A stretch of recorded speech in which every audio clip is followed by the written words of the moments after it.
여러분, 예루살렘이 오늘 읽은 본문에 예루살렘 성전 대제사장, 또 성전을 관리하는 사람, 와서 제사 드리는 사람, 이 사람들을 한번 좀 생각해 보십시오. 아무런 문제의식도 없고 아주 평화롭게, 그리고 돈을 많이 벌면서 하나님의 복을 받는다 이렇게 생각을 하면서 장사도 하고 희생제사도 드리고 있어요. 그렇게 가고 있는 거죠. 근데 예수님은 그런 성전을 보시면서, 야, 이거 어떻게 만민이 기도하는 집인데 강도의 소굴이 되냐? 이렇게 말씀하세요.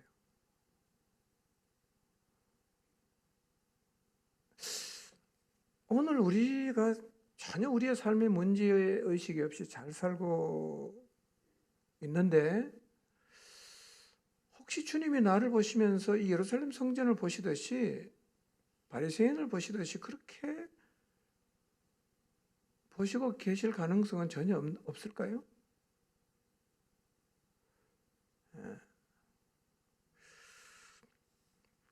자, 어느 순간 제가 이 말씀을 듣는데 이런 그림이 탁 떠올랐어요. 굉장히 두려웠어요. 야, 이렇게 해도 될 수 있구나. 이렇게 해도 될 수 있구나. 완전히 딴 세계를 사는 거죠. 이 성전의 제사장이나 성전 맡은 관리하는 사람이나 거기 와서 희생제사를 드리는 사람하고 다 하나님 믿는 사람들이잖아.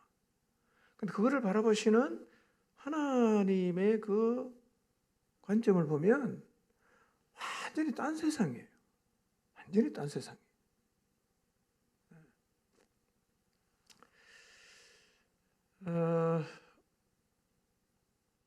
교회도 그렇게 될 수 있지 않겠어요? 가능성이 제로는 아니잖아요.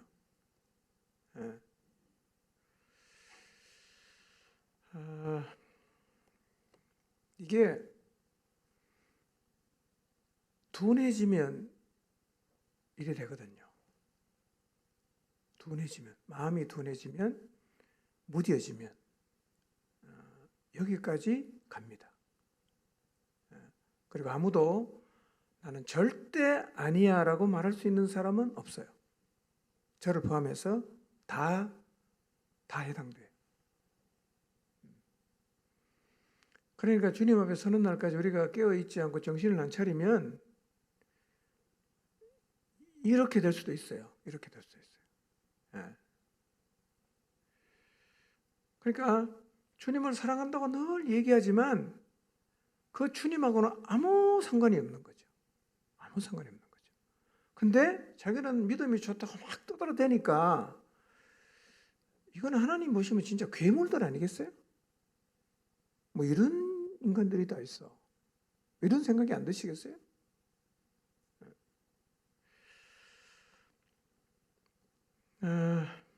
그런데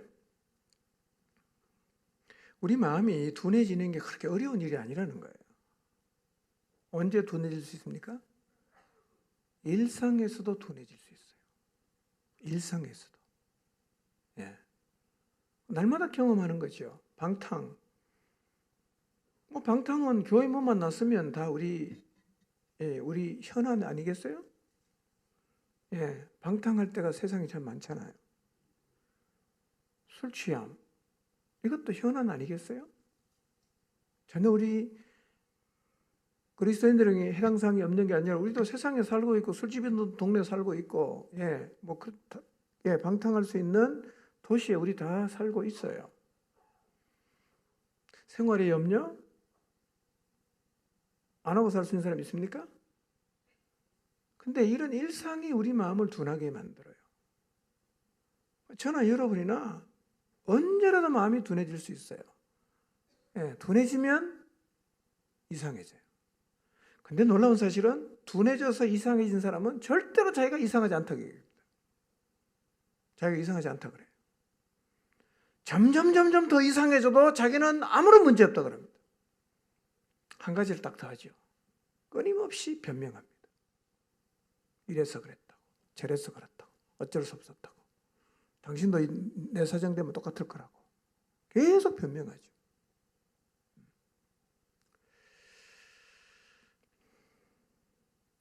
마음이 둔해지는 것은 우리 모두에게 일상이고 현실입니다.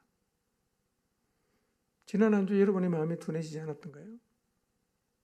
사실은 시험에 들어서 마음이 이상해지는 것도 사실은 그게 마음이 둔해지는 것의 한 부분일 수가 있어요.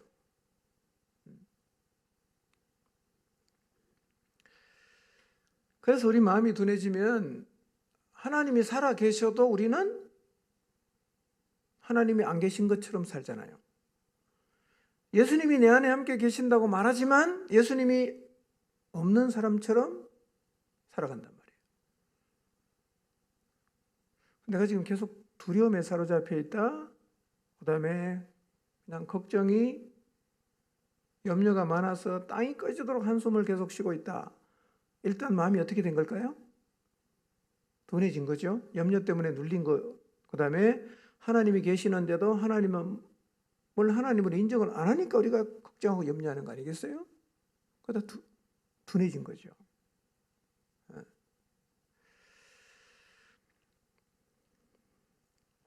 그런데 일반적으로는 둔해졌다가도 얼마 안 가면 다 돌아와요. 진짜 영적으로 깨어있는 사람은 잠깐 둔했다가 탁 돌아옵니다. 어떤 사람은 하루 이틀 그러다가 돌아오기도 해요. 좀 긴 사람은 일주일 동안 헤매다가 또 돌아오기도 해요. 근데 진짜 문제는 뭐냐면 그 둔해진 상태가 일주일, 2주일, 한 달, 2달, 석 달, 넉 달 계속하는 상태. 이게 아주 심각한 거예요.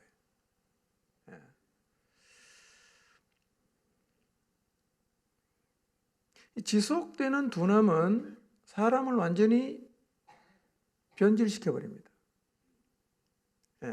그러니까 신앙의 형태는 갖고 있어요. 근데 속은 완전히 이상해져 버립니다. 그래서 마음이 둔해진 상태로 오래 가는 사람하고 대화를 해보면 대화가 잘 안 돼요. 그리고 뭔가 턱턱 막히는 겁니다. 벽에다가 대고 얘기하는 것 같아요. 왜냐하면 인정 안 하고 그 다음에 계속 변명하기 때문에 아무리 얘기해도 잘 안 돼요.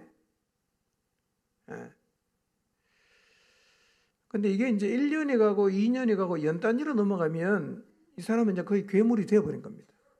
거의 괴물이 됐어요.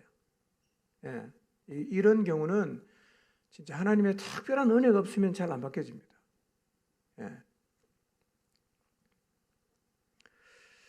그래서 마음이 둔해질 때 나타나는 현상이 두 가지 있다고 그랬죠? 하나는 뭐였어요? 자기를 못 봐요. 아무리 많이 변질돼도 자기를 못 봅니다.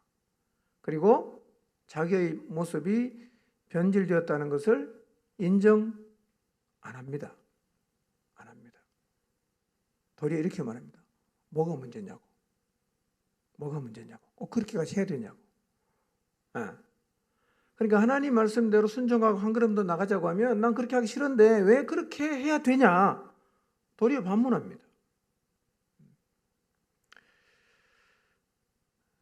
오래 가면 더 변질되고 변질이 고착화돼요. 그래도 자기를 못 봅니다. 못 봐요.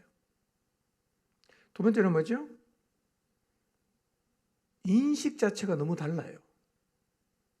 하나님의 인식하고 자기가 인식하는 상황에 대한 그 인식이 너무 다른데 이게 뭐 보통 차이가 나야 대화가 되지 하늘만큼 땅만큼 차이 나면요 대화가 안 돼요. 우리 세계의 그림을 제가 그려보라 그랬죠. 예루살렘 성전도 그랬죠. 바리새인도 생각해 보세요.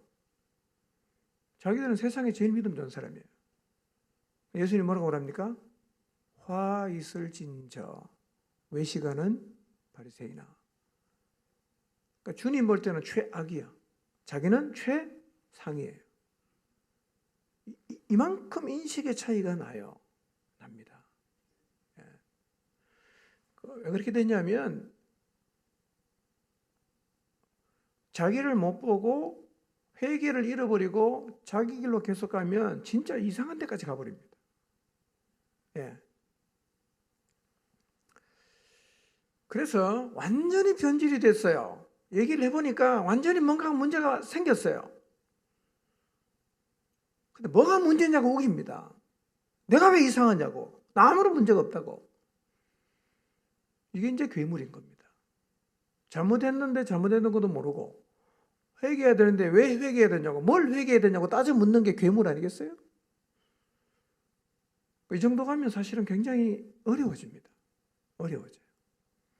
이거는 성령께서 강력하게 터치하든지 아니면 본인 스스로가 본인을 봐야 됩니다. 옆에서는 아무리 얘기해도 안 돼요.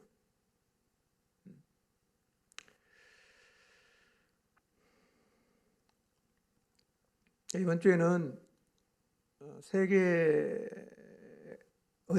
세계의 사건을 머릿속에 그림으로 딱 그려보세요. 예루살렘 성전이 어쨌지?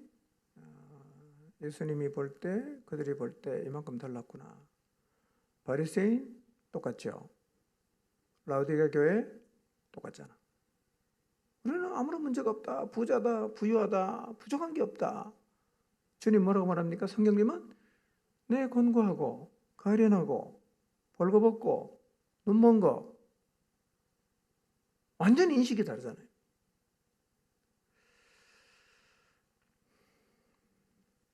그래서 저는 우리 모두가요, 늘 우리 자신의 모습에 대해서 경각심을 가져야 됩니다.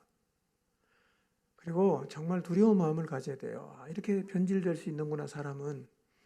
이렇게까지 자기를 못 볼 수 있는구나. 예, 경각심을 가져야 됩니다. 그리고 둔해지면 진짜 정말 막장까지 갈 수 있구나. 예, 이거를 꼭 생각을 해봐야 됩니다. 혹시 말이에요, 내가 나를 한번 이렇게 돌아봤을 때, 요즘은 내가 왜 이렇게 나를 자꾸 합리화시키지? 왜 이렇게 변명이 많아졌지? 혹시 그런 생각이 든다면 여러분이 둔해진 상태일 가능성이 많아요. 예. 민감한 사람은 죄를 지적하면 그냥 회개합니다. 변명을 안 해요. 근데 둔해진 사람은 계속 변명합니다.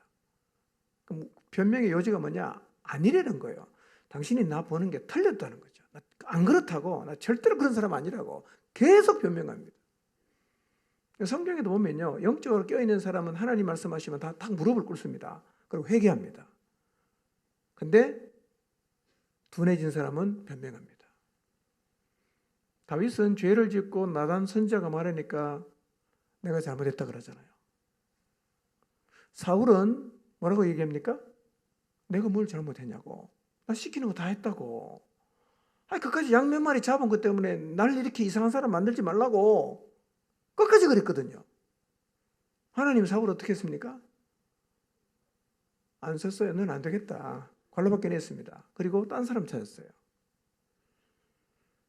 영적으로 둔감해지면요, 끝까지 변명합니다. 변명하는 이유는 내가 잘못한 게 없다 이 얘기거든요. 여러분, 우리가 잘못하면 잘못했다 그러면 되잖아요. 뭐 어렵습니까 그게? 잘못했다 그러면 되지 뭐. 나 고치겠다고. 나 실수했다고. 이러면 돼요. 근데 둔한 사람은 그거 잘 못해요. 잘 못해요.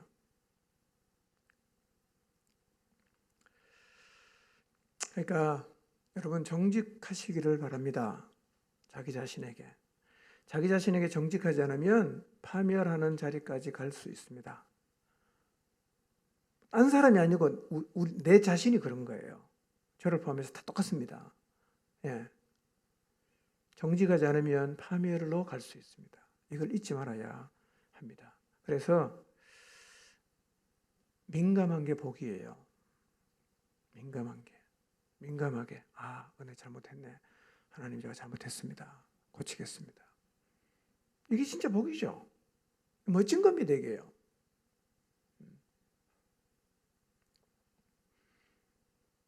말씀 앞에 민감하게 반응하고 자기를 보면서 아파하고 회개하고, 이게 복 있는 사람이에요. 이게 복 있는 사람이에요. 그리고 우리는요, 하나님 앞에 나가서 하나님 저를 좀 보여주십시오. 끊임없이 기도해야 됩니다. 저를 좀 보여주세요. 자꾸 내가 옳다고 우기지 말고요. 내가 뭐 잘못했나 그러지 마시고, 누가 나한테 혹시 내가 연약한 부분을 얘기를 해주면 그럴 수 있겠다. 내가 한번 나를 돌아봐야겠다. 이렇게 받아야죠. 그걸 갖다가 그냥 변명하면서 그냥 되갚아주겠다고 이렇게 생각하시면 곤란합니다. 예. 나를 보여달라고 이번 주에 하나님 앞에 가서 많이 좀 기도하시면 좋겠어요. 하나님 저를 좀 보여주세요. 예. 둔해졌는지 보여주시고, 얼마나 변질됐는지 보여주시고, 얼마나 멀리까지 갔는지 하나님 저기 좀 보여주십시오. 제가 돌이키고 싶습니다.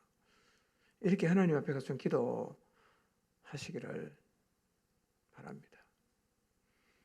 누구나 둔해질 수는 있어요.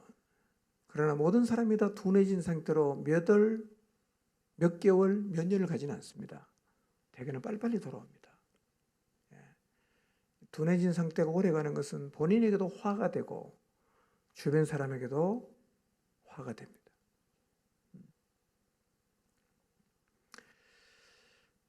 근데요, 성경에는 민감하게 살았던 사람 얘기도 적지는 않습니다. 많아요. 다윗도 그랬죠. 요사밧 같은 사람, 요시야 왕 같은 사람, 다니엘 같은 사람, 에스라 같은 사람, 느헤미야 같은 사람, 많아요. 그들은 진짜 민감하게 살았어요. 계속 주님의 손에 잡힐 수가 있었죠. 우리 모두가 하나님 앞에서 민감한 사람 되기를 바랍니다. 저도 여러분 모두도 정말 하나님 앞에 민감한 사람이 되어서 변명하는 사람이 아니라 회개하는 사람, 합리화하는 사람이 아니라 인정하는 사람, 그렇게 되면 우리 모두가 다 살아납니다. 우리 모두 그런 자세를 가지면 교회가 살아납니다. 하나님 그런 모습을 우리가 가지기를 진짜 원하십니다. 제가 오늘 아침에 내가 둔감한 지를 알아볼 수 있는 질문 7가지 말씀드렸죠? 한 주 동안 깊이 생각해 보시길 바랍니다. 회개한 지가 까마득하다. 이 사람은 둔해 있을 가능성이 많습니다. 내 삶에서 전혀 하나님이 안 나타난다. 가능성이 많은 사람이에요. 내 내면을 바라다 보니까 강도의 소굴에 대해서 온통 탐욕으로 들끓고 있다. 욕심으로 그냥 들끓고 있다. 둔해져 있을 가능성이 많지요. 말씀을 듣지만 적극적으로 순종 안 한다. 둔해져 있을 가능성이 많은 거예요. 성령님 말씀하셔도 반응하지 않는다. 둔해져 있을 가능성이 있는 거죠. 세상을 너무 사랑하고 계속 세상을 추구한다. 둔해져 있을 가능성이 많습니다. 순종이 없을 뿐만 아니라 계속 변명한다. 둔해져 있는 거예요. 자신을 잘 돌아보고 무엇보다 우리의 삶에서 회개가 살아나야 됩니다. 회개. 자기를 보고 인정하는 게 살아나야 돼요. 변명이 사라져야 되고 자기 합리화가 사라져야 됩니다. 그래서 둔감함을 가진 자리에서 돌아서서 다시 하나님이 말씀하시면 그 말씀을 마음속에 받고 때로는 아파하고 때로는 결단하고 기뻐하고 말씀 앞에 희노애락의 감정을 갖는 진짜 말씀 앞에 민감하게 반응하는 그런 자리로 다시금 다 돌아가게 되시기를 바랍니다. 기도하겠습니다.